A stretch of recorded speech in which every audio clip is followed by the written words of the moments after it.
Good afternoon, Midwest House. My name is Stacy Bear. I will try and talk quieter into this microphone, but I grew up in a sawmill. So this is me whispering. Welcome to our panel discussion. We're going to be talking about a panel of making the outdoors welcoming for all. As many of you probably know, the pandemic dramatically shifted engagement with outdoor recreation, but a lot of that shift didn't necessarily happen equitably. There's a lot of historic users of the outdoors, and we were talking just before this, there are about 250 years that got us to this point. So we've got to work to move that forward and create an outdoors for everybody. And we also need a lot of innovation. You've heard that throughout today. You'll hear that throughout the week, right? Innovation in the outdoors. And with climate changing, what we're doing now is not going to be what we're doing in 10 years, 20 years, 50 years. So we also got to figure out what those new sports look like, what those new ways to engage look like. And that's only going to work if it takes all of us. So we have an amazing panel here. We have Lesford Duncan, Alex, I almost said Alex, the quarterback from Ohio, but here in Texas, and Ambreen, Tariq from Outdoor Recreation Roundtable. So an amazing panel here, people that I've looked up to. We have a little bit of connection in the Midwest. I live in Michigan. After 10 years, I moved out to, after 10 years in Utah, I'd heard the call, everybody's heard that saying, right? The mountains are calling and I must go. Well, the mountains, if they can call, they can also hang up. And then we just stayed for a little too long before we answered the call of the Great Lakes. I'm out there now. I work for Friends of Grand Rapids Parks. So we are working to build parks, trees, and trails with an emphasis in the neighborhoods that have been historically redlined and historically exploited, as well as throughout the rest of West Michigan. Because too often, I think, part of the challenge with outdoor recreation is where we are. Oftentimes we think we need to be somewhere else, right? So the industry has done a great job highlighting a very specific kind of outdoor engagement with a very specific kind of outdoor person. But the reality is, 9 times out of 10, cotton's not going to kill you. You probably don't need specialized shoes, and where you are in your background or in your backyard can be an amazing place to see awe and find awe. But what I hear all the time in Michigan when we're trying to build more mountain bike trails, when we're thinking about skiing opportunities, paddling opportunities, putting standing surf waves in the rivers, what I hear from people is, well, that's really great if you want to go to Colorado. That's really great if you want to go. And it's like, well, why can't we have that here? We live in this really beautiful space, and folks from Indiana come up all the time and think it's great. So why can't we have the same sort of beauty and experience that we want right here? And so I think one of the exciting things about the Midwest, before I hand it over to other folks, is we have an opportunity to build an inclusive outdoor culture moving forward that looks really different than the current outdoor culture today that my colleagues and friends and heroes on this panel are working every day to change. Man, that was a powerful introduction. All right, I have to start off with this. What's up, Midwest House? This is my first time at South by Southwest. How many of y'all, is this your first time at South by? Awesome, awesome. I absolutely had to say that.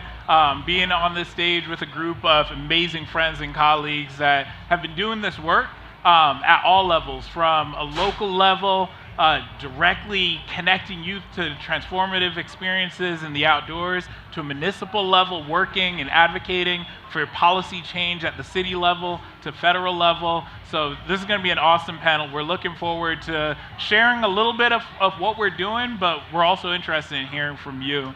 My name is Lesford Duncan. I go by Les. My pronouns are he, him. I'm the executive director of the Outdoor Foundation, which is the philanthropic arm of the outdoor industry working to increase equitable access to nature and the outdoors through strategic community investments. And I'll talk a little bit more about our Thrive Outside initiative and how we're doing that, as well as groundbreaking research on outdoor participation. So some of the stats that Stacy was sharing that you'll hear on the panel come directly out of our outdoor participation trends report that we put out each year that outlines how people are getting out and recreating across the country. And we've seen growth, as Stacy mentioned. We've seen growth in outdoor participation since the pandemic, but it's not equitable, right? And so we're really looking at how do we create opportunities for children, youth, for families to experience the outdoors, not just once, but for the outdoors to become a lifestyle, right? For being in the outdoors to be something that is a part of who we are, and our most natural beings. So really excited to dive deeper into this conversation, but I'll pass it over to my colleague, Alex. Man, all right. Okay, we're on. All right, thank you for that introduction. What's up, Midwest? Hey. Any people from Michigan here? Yeah! All right, so I'm gonna turn this way as someone from Ohio and talk to y'all. Okay. I had to make that joke. Thank you. O-H-I-O. Yes. All right, there it is. No, we're still salty. There's a lot happening, all right? Michigan's good again. We're stressed out. I'm a third-generation Buckeye, so yes, I'm in there, as you can tell by the Bengals jersey. So thank you all so much for coming out. My name is Alex Bailey. My hometown is Mansfield, Ohio. If you've ever seen Shawshank Redemption with Morgan Freeman, that was filmed in my hometown. That prison is 2 miles away from my house. So that's our fun fact in small town Ohio. Midwest, y'all can connect, right? But I actually live here in Texas. I've lived here for about 10 years. And I helped start an organization called Black Outside Inc., where our mission is to reconnect Black youth to the outdoors. Our home city is San Antonio. We work with youth also in Austin. We have a couple of our volunteers actually with us here in the audience that help us out. But our big mission is to really challenge the narrative that Black and African American folks don't get outdoors. And I'll just share quickly my background and connection to it is my grandfather was the first Black garden director in our home city of Mansfield, Ohio. He took me fishing on the Clear Fork River in Ohio. We would go on hikes in Hocking Hills and other areas across central Ohio. And he really cultivated this deep love of nature. And so it was shocking to me as I got older that people said, Black people don't go outside. And I was like, my grandfather's outside all the time. What are we talking about, right? But we find that narrative so much and so prevalent in many of our communities. So our work for Black Outside Inc. is to challenge that. And I'm super honored to share more about our work and the connections to thinking about how we can make the outdoors more inclusive. I don't really have any hype up. I'll let y'all do the hype. My name is Ambreen Tariq. I don't even have a hometown. I've moved around a lot, but I'll just, where are the people from Jersey? Anyone from Jersey? That's what I thought. They're not making it here. So my name is Ambreen Tariq. I am here representing the Outdoor Recreation Roundtable, which is the organization where I work, and I specifically lead a program called Together Outdoors that is dedicated to doing all the things that we're talking about today, but also really thinking about workforce development in terms of how can we help expand the benefits of the outdoors in all sorts of ways. So not just in recreation, but also working in it, creating good jobs, creating family supporting jobs, but also helping the folks who are trying to get other people outdoors. But rewinding that, a few years ago, I started an organization called Brown People Camping, and that's how I sort of dove into the advocacy of this movement of really increasing diversity, equity, and access to the outdoors. And inspired by my story, which is my family and I moved to the United States when I was 8 years old from India, and we actually moved to Minnesota, of all places. And we stumbled into the outdoors because we were trying to learn all the American things to do, like learning how to take public transportation and learning how to use a drinking fountain. It's like a weird thing that I'd never seen before. And also going camping, because that's what people do in Minnesota when it gets warm. So I have sort of a winding road to the outdoors in terms of how I fell in love with it. And for me at the time, it was very acceptable that it was very white, because that's the stance that you take when you're approaching as an immigrant. You just accept things the way they are and seek entrance into that culture.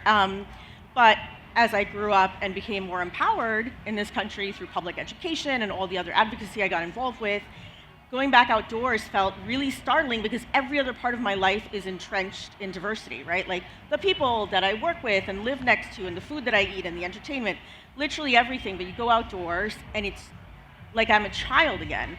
And why is that a problem? Other than it's the right thing to do to make sure everybody has access to the outdoors. At my heart, I'm very passionate about environmental justice. I studied environmental regulation in law school, but ultimately, our country's demographics are changing, right? We're going in the trajectory of more people of color. The US Census Bureau has put this out. Around 2040, 2050, we will officially be a majority minority country, which means that there are more people of color in this country than white people. And Why is that important? Because in our green spaces, whether it's activism, conservation, parks and rec, even just going outdoors, none of those numbers are matching. So like, this is the outdoors and this is America. So thinking of it just like as an activist, the Clean Air Act, the Clean Water Act, if we had to pass that now, we would never have the people power for it, because those communities are not diverse. And the people who are suffering from environmental degradation are often people of color and low-income communities. And so this is a very important conversation, not just because it's the right thing to do, but if you're a business in outdoor recreation, your customers are fading away, right? Like, it's a bottom line issue. We need to get more people into the outdoors so that they can fall in love with it, and only then can you stand up and protect something that you love. And I was privileged enough to have had that formative experience, so that's what I do in a lot of different capacities. Alex, I know, what is it like when people tell you, who tells you that black people can get outdoors? Like, when you're talking to kids or families, is that something you hear from the families you work with as well? About, well, that's not something for us? Or is it a conversation of, we would love to, but we don't know how? Great question.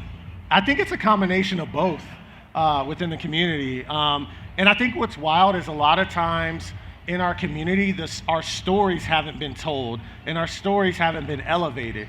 As an example, literally last month, one of our directors of mentorship over our boys program, he came to our screening. So as a side note, we oversee the first summer camp for black girls in the whole country. Started 100 years ago in our home city of San Antonio. So this year's the 100-year anniversary, which we're super excited to celebrate. Woo. Yeah, right? It's super exciting.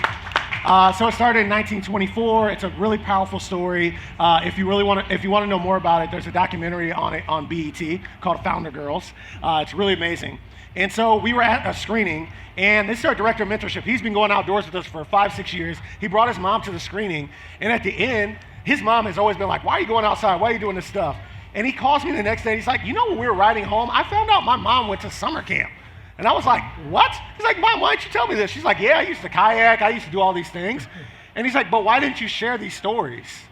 Right? And so I think within the community, sometimes it's, I wouldn't say shunned upon, but those stories aren't highlighted as much as other passions and other activities, because societally, right, they're not as highlighted, right? You don't see us represented in marketing as equitably. Our stories aren't told about even our heroes. I think so much about Dr. Martin Luther King. He was an avid outdoorsman. I mean, think back to his speech. He's literally talking about mountains, rivers, streams. There's a reason for that, and he wrote his last speech while on a fly fishing trip, right? But these stories aren't told about a lot of our community heroes and a lot of our black leaders. And so I think part of it is the stories that haven't been told a lot of times within our community, within our families, and finding a way to get more curious about those. Because as we've done that with our families and our youth, they've been really able to unpack, like, oh my God, my granny and my auntie been going to summer camp. They went when they were 10 and did the same activities I did. So then for our kids, we're showing them, hey, this is a reconnection. This isn't your first time doing this. This is in your hands. This is in your lineage. This is in your blood. Our people have been doing this for centuries. You're just now tapping back into this really, really sacred thing, which is nature and the outdoors around us. Awesome. Les, so Outdoor Industry Foundation, could you tell us what that means? Like, what is the Outdoor Industry Foundation? And I want to follow that up right after that with, why do we have an outdoor industry and an outdoor recreation roundtable? Because I think there's a lot of very specific ideas. When we think about the outdoor industry, is it golf? Is it skateboarding? Is it all the things that happen outside? Or how do you at the outdoor industry define the boundary for you for outdoor industry? And what is it through the foundation that you're trying to do in community?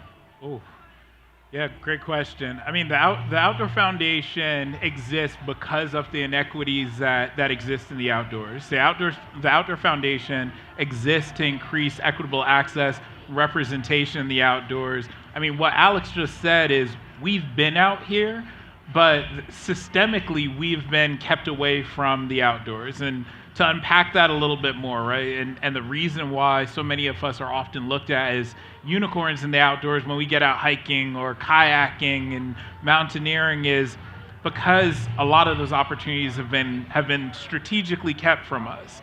So when we think about, let's go back to the founding of this country and the preservation of lands under Teddy Roosevelt. We saw the Civilian Conservation Corps, we saw the establishment of national parks, and many of those public lands were established at the very strategic exclusion of people of color. So first and foremost, through moving indigenous Native American people off of that land in the first place, Black people were brought in to work many of those spaces. For example, the Buffalo Soldiers Unit established what we now know as Yosemite, and yet practices then beyond that point were very intentional to exclude us. And you can look back at the writings of many famous conservationists that said that the outdoors, wilderness in particular, is supposed to be an area of retreat, right, away from the hustle and bustle of urban life, right?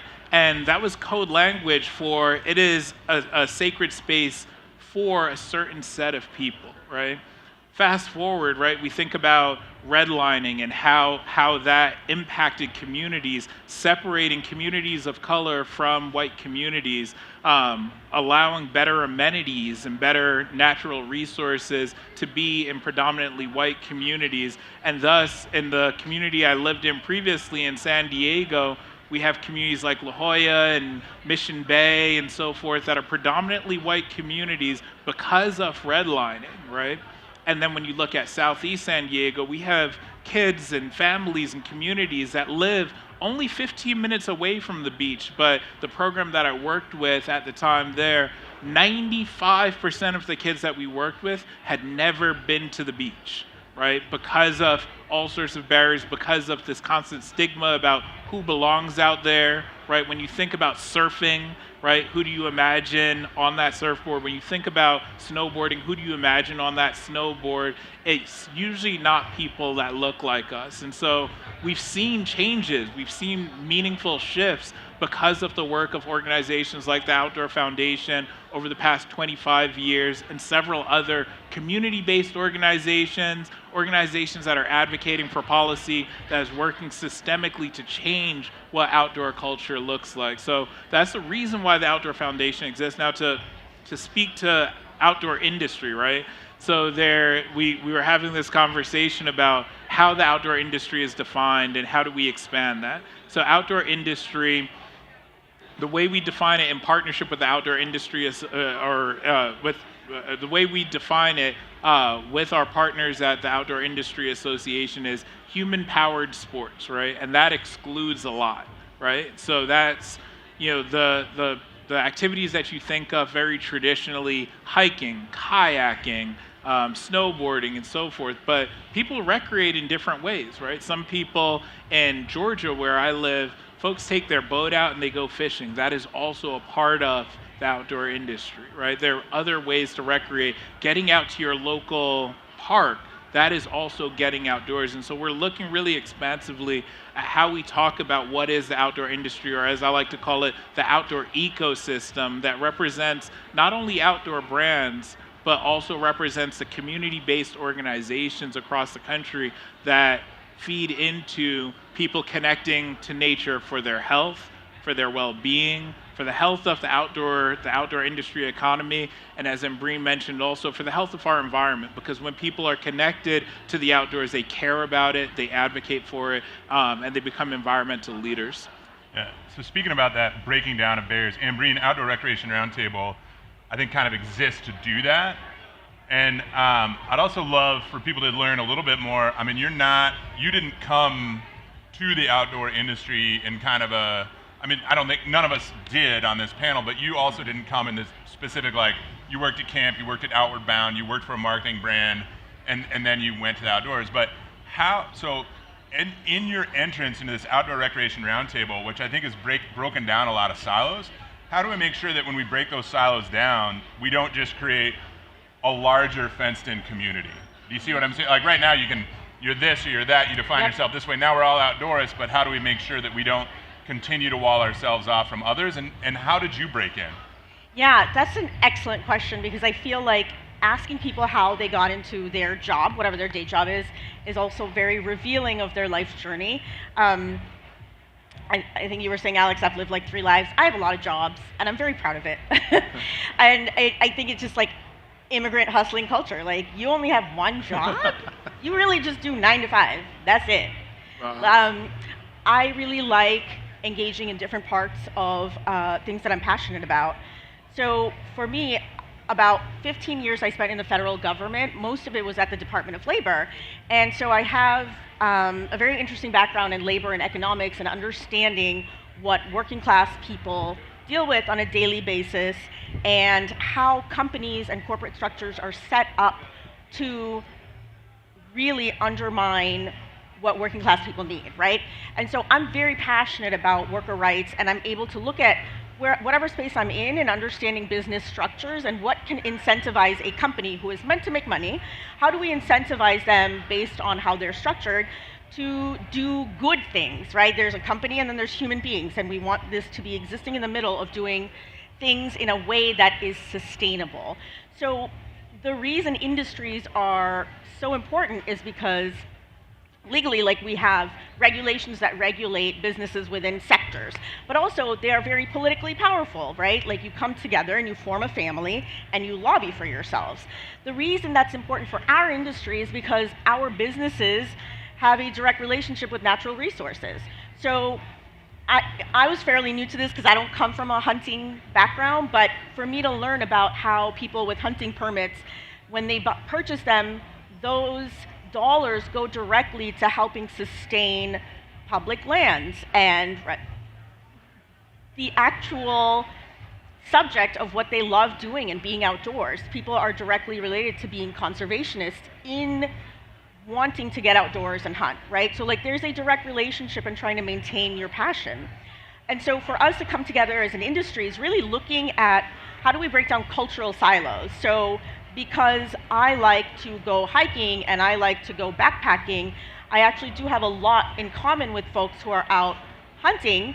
Maybe we don't live culturally in the same space, but for us to understand this in a larger ecosystem of what is at stake, it is land, water, air, and people.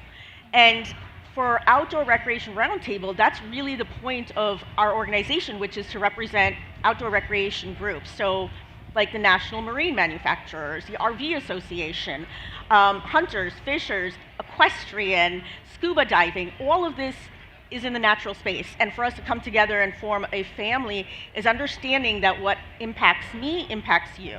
And what ORR does is really help create that space so that we have a combined power to lobby and really help advocate in growing this industry. And what that means is growing good jobs, growing good public lands and natural resources, and making sure everybody has access to them. And that's a huge part of our work. And it is a big shift. It is a big shift because of what organizations have been doing. Folks have been out there a long time and individually been doing this work and individually been putting their life and body and labor and familial legacies on the line. But for us to have unified power, like a union, is power. We are powerful together. So it's extremely important for us to start seeing each other as incentives to do better beyond just like our cultural modes of I go RVing, I go fishing. And what's interesting is there's also huge generational demographic differences, right? Like the way folks recreate here in Austin is very different from Jersey. Jersey Shore is nowhere near here, but that is the outdoors for New Jersey. Or in Minnesota, lake life, that's a thing. Or in DC where I live now, you know, hanging out river, going fishing in the Chesapeake Bay. But for us to be able to see that all of this land and water is connected is extremely important. And so for us at ORR, we're working on doing advocacy work at the federal level, helping pass regulations and legislation that really impacts future generations' access to the outdoors in a sustainable way, helping make sure that our industry is being innovative, that we are looking at sustainable fuels for RVs or boats or any motorized, whether it's motorcycles or are we going electric? I was just at the boat show last week, and we're talking about boats being electric, right, for recreation purposes. the world is changing, we have to change with it, and as newer generations come in, we're seeing data that shows that folks don't see themselves siloed in local cultures in that way. People are leaning towards multimodal recreation. So like, I will rent an RV, and I'll go kayaking, and I'll go biking, and maybe I'm gonna stay somewhere and work from there because I work remotely. And if the industry isn't keeping up with the way our society is changing, you either evolve or you die, and that's the reality, right? So that's really an important role to play in unifying in, a community and trying to create a culture that doesn't actually exist. But in doing so, we're putting in the work. So in creating an industry, we're creating a culture that really represents what our country looks like now, but to do that, we have to be able to look at our history and why it looks the way it does, right? Like, in addition to actual systemic segregation, whether it was legal or informal, there's also just a cultural legacy and generational trauma associated to fear. Like, it's fear. You know, like if I tell my parents, my mother has forbade me from going camping alone. Like, someone is gonna steal you or kill you. Like, it's an irrational fear, but it's a fear, right? For us to leave what we're familiar with to go into remote spaces where in the history of this country, only bad things happen to people of color in the woods. You know, we didn't even touch on Jim Crow era policies like sundown towns and actual violence that existed for people of color if they were caught in spaces in and around national parks, which is the great American pastime. There's a lot of work we all have to do in breaking down our self-exclusion, like we do it in our own communities. We are each an ambassador for progress in this country, but we also have to openly acknowledge that people have directly been violently excluded from these spaces, including, you know, Native Indigenous folks who I've learned a lot through this work about the work that tribal communities do, because every single national park was once native land and people were removed from it, right? And so when someone says, why are you making the outdoors political? Why are you bringing politics to the trail? It's like, it's not politics, it's my identity, it's my life. And two, there's no such thing as neutral land. Land is the one thing that has always fought over and subjectified people to violence for it. So I think it's very important for us when we talk about an industry, when we talk about economic power, to always link it to people and the history of that recreation or that land. And money ultimately is what's going to help our communities flourish, whether it's through good jobs, whether it's through development, or whether it's through spending it as recreationists and being taken seriously as customer base, right? Like, companies are changing their marketing, changing their demographic understandings of who is their target customer, and we have to be activists on all sides of it. So, speaking of some of those things and the land issues and everything else like that, Alex, last November, one of the greatest things I think, everybody's aware of our broad political dysfunction, I think, as a country right now. No. But one of the, maybe not, but one of the most exciting things that happened last election cycle in November was that Texas overwhelmingly passed a funding bond. 76% voted for $1 billion to go into Texas state parks. Yeah. So how does something like that in a state that I think from the outside looking in feels very much, you know, we know the lack of public lands here in Texas if you're in the industry, we know how hard that access can be, but in a state like Texas, with 76% of the population, which seems to me like it cuts across political, racial, and socioeconomic backgrounds, votes for $1 billion in state parks, how does that impact your work, and what would you like to see that investment for public lands, for state parks look like in a place like Texas? Yeah, no, appreciate that question, and yeah, just acknowledging, like you said, it's a little divided right now, just a little bit, slightly, right? Ohio, Michigan, you know, like division. But you know, that's been the beautiful thing about our work for Black Outside. Sometimes I get messages from folks from other states. They're like, "Oh my God, we saw Texas pass this law. Is Black Outside okay?" And I'm like, "Yeah, we're great, actually, because we have a lot of support from folks from many different backgrounds because they see, as you mentioned, one is like the hunting community. They're like, wait a second. If we just leave out the whole black population and connecting with the land, what does that mean for the future of land in Texas and who's protecting it, who's conserving it, right? So just for some stats, here in our home state of Texas, only it's 97% of the land is private, 97% highest out of any state, right? We have the least amount of national parks, but we have beautiful greenway, city parks, and trail systems, right? Which have been really helpful. And so the beauty of what you said and how it impacts our work is by having more state parks, it's providing more access to our communities, right? Providing them more entry points into the outdoors. Our state parks, which I'm not just saying this because we partner with them, I genuinely mean this, like really do an awesome job making sure we feel welcomed at the park. Like if I email them and I say, hey, I'm bringing a group of black kids, they're like, okay, what do we need to do? Like, let's roll out the red carpet, right? So it's been really, really great. And they really see this as we want to see our parks more diverse. We want to see our parks more representative of the beautiful diversity here in our home state of Texas. And so we're super excited that there's going to be more parks built. It's going to expand more access, expand more entry points, safe entry points, especially at our state parks, because, that's the thing. We have to acknowledge national parks are great. I love them, but they can also be very overwhelming. You're kind of on your own out there, right? Some of y'all been to Colorado and stuff. You're like, whoa, wait a second. If my All Trails map doesn't download, I might get lost out here, right? So our state parks have been really great resources for many of our programs, even our kids, and even some of our volunteers. It's their first big camping experience. So I think a lot about the entry points and re-entry points for our youth, for our communities, and having that safe, culturally safe, but also physically safe, and where they can feel confident in what they're doing. Entry points in the outdoors is really, really powerful for our work, because then our kids and our youth can see that they can be outdoor participants, outdoor recreators for a lifetime, even after their participation in Black Outside. So one of the things when we think about entry points, when we think about going to those parks, gear often comes up, right? I don't know what the gear is. I don't know how to use the gear. What is Gore-Tex? Who is Gore-Tex? What is a Gore? Is it skinned appropriately before they make my jacket out of its flesh?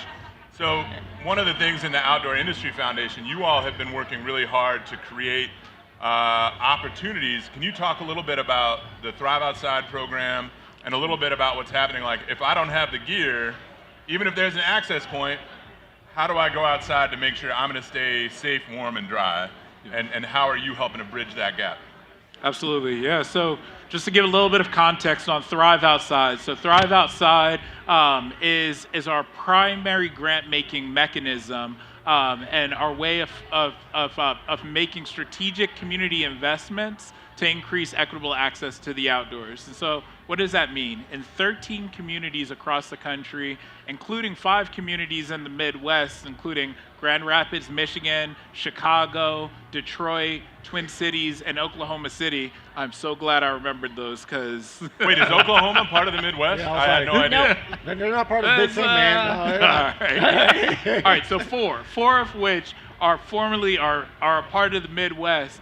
And in each of those 13 communities, they're working to address equitable access through a number of different ways.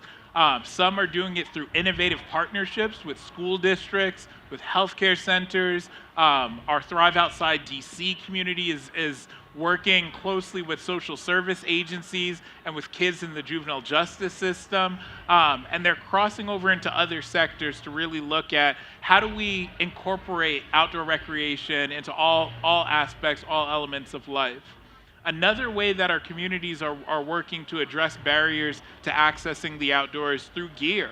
And so, and this was maybe self-serving because Stacy's community is doing it really well, and definitely encourage you to check out the gear library that was developed in Grand Rapids, Michigan, where they recognize that, gear is a big barrier, right? For a lot of folks, having the right hiking shoes, having a tent, right? Like to acquire, if you're an outdoor enthusiast, sometimes you're spending thousands of dollars to like really enter a sport.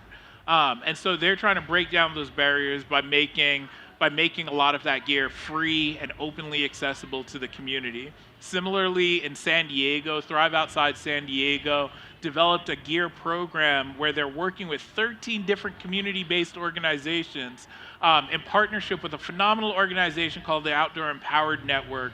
And what Outdoor Empowered Network does is they serve as an intermediary with outdoor industry, with outdoor brands. And they say, could we buy gear at discounted rate, or could we help you get rid of some of your overstock inventory? And through doing that, they've saved those 13 organizations across San Diego over $100,000. Right? That is money that now goes back into these local community-based nonprofits.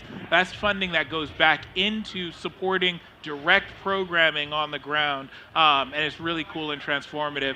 And then the last thing, and these are just 3 of the things that our communities are doing. The last thing is our communities are working together as coalitions to address, again, some of those systemic issues. And so, for example, Thrive Outside Maine, that has been an incredible community. They've been working to address many of the barriers to entry by advocating at the state level for funding, and recently brought in over $5 million into outdoor equity grants to communities across the state of Maine, helping to support this work in increasing equitable access across the outdoors. So while we talk about the barriers to access, and we talk about, we've started this conversation with what's wrong and what's not going well, there's a lot that's going really well as well, and we're really excited to do that. And I can't wrap up without giving a shout out in particular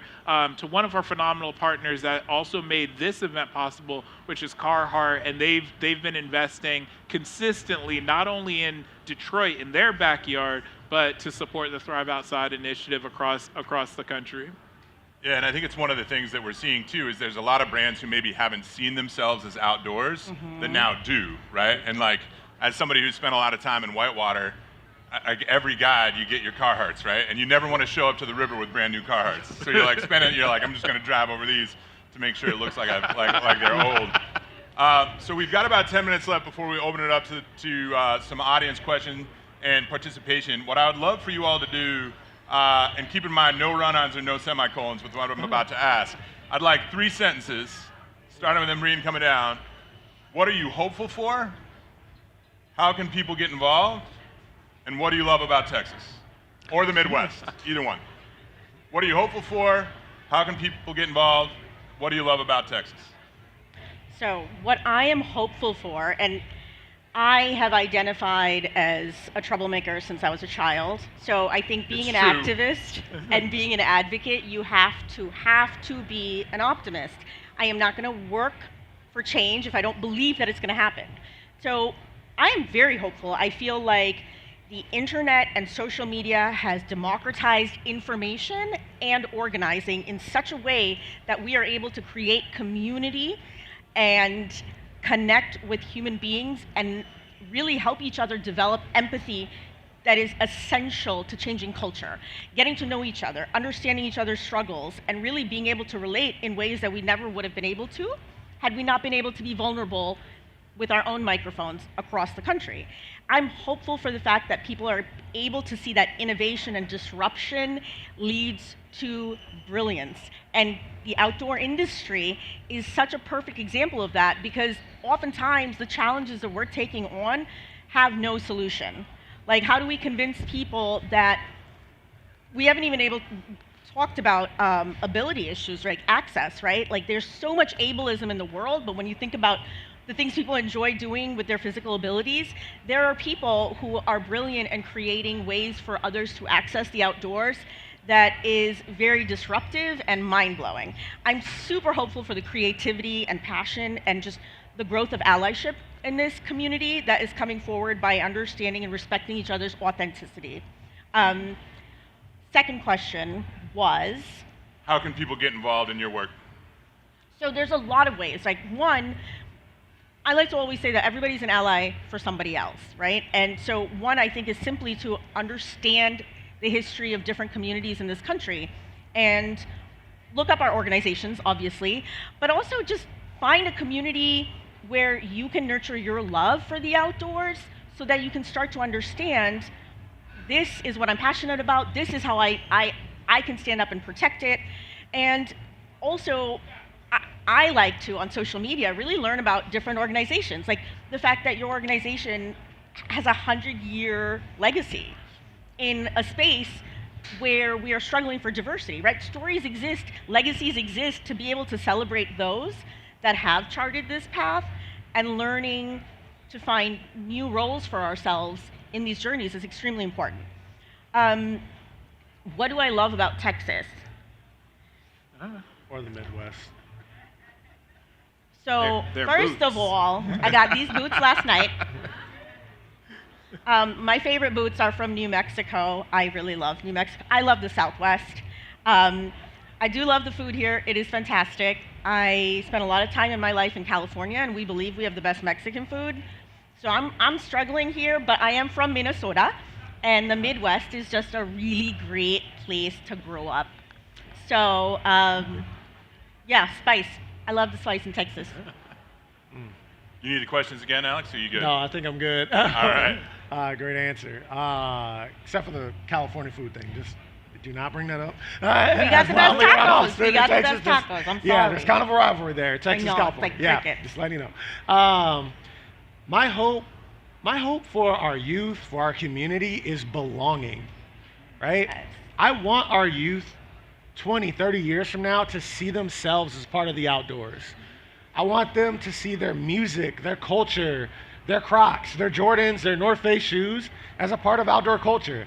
The music that they play, the way they recreate, and mainly their stories, the stories of the people that came before them, and the stories of their kids after them, to be a part of the outdoors. And so that is my biggest hope, is that our youth in the future see themselves as part of the outdoors, right? And the trails represent the beautiful diversity of our country and of our state. That's definitely my biggest hope, and what drives the work of what I do. How you can get involved, first and foremost, if you're on social media, got to give the shout out. You can follow us at blackoutside_inc. If you type in Black Outside, we'll pop right up.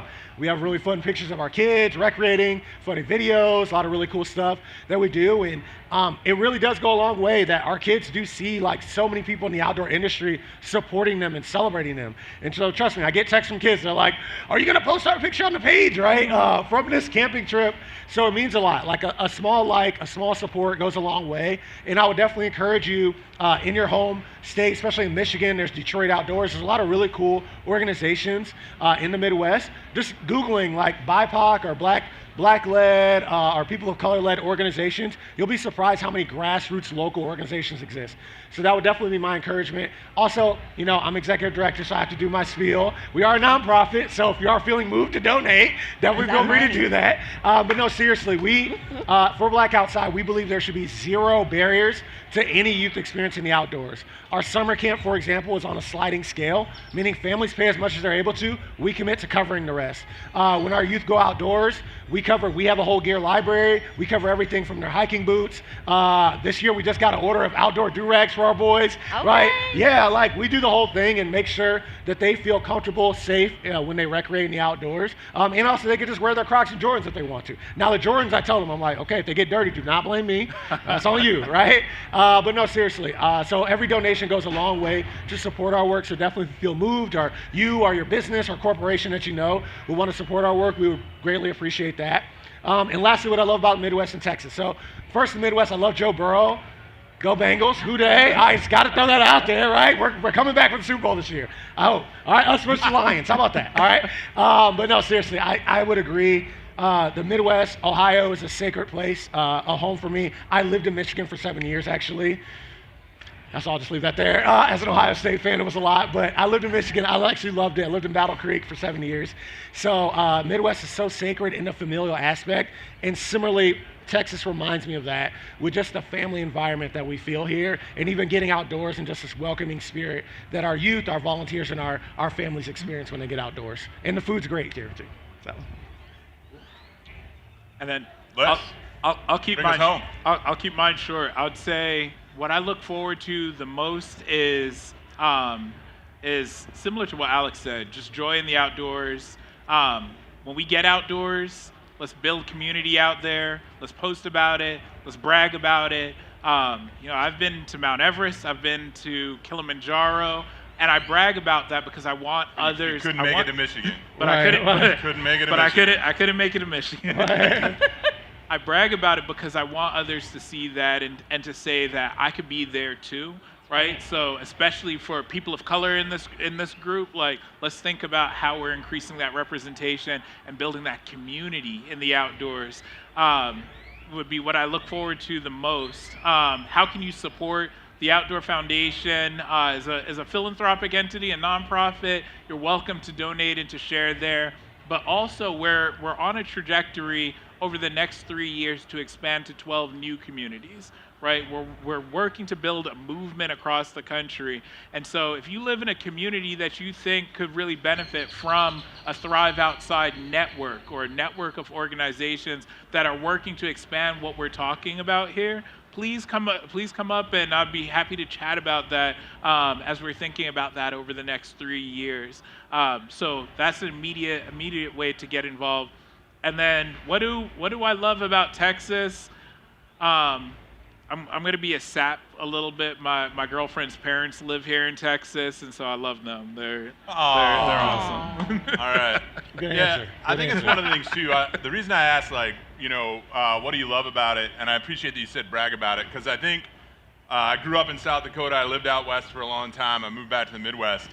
And I sometimes get these conversations with people that are like, why would you ever leave Utah to come to Michigan? And I think there was a great article this morning actually about how as awesome as the Midwest is, as blue collar and hardworking as we are, we don't brag about ourselves. We don't talk about how amazing it is. And I think sometimes the outdoor industry, again, like if you're not on top of Everest, you're not somehow outdoors. And I appreciate that that's just as valid as experience is the walk around the block by the river. We spent 15 minutes hiking along the river last night, and my whole body just felt better, right? So let's keep bragging about the amazing things that are happening in the Midwest and wherever it is that you're coming from.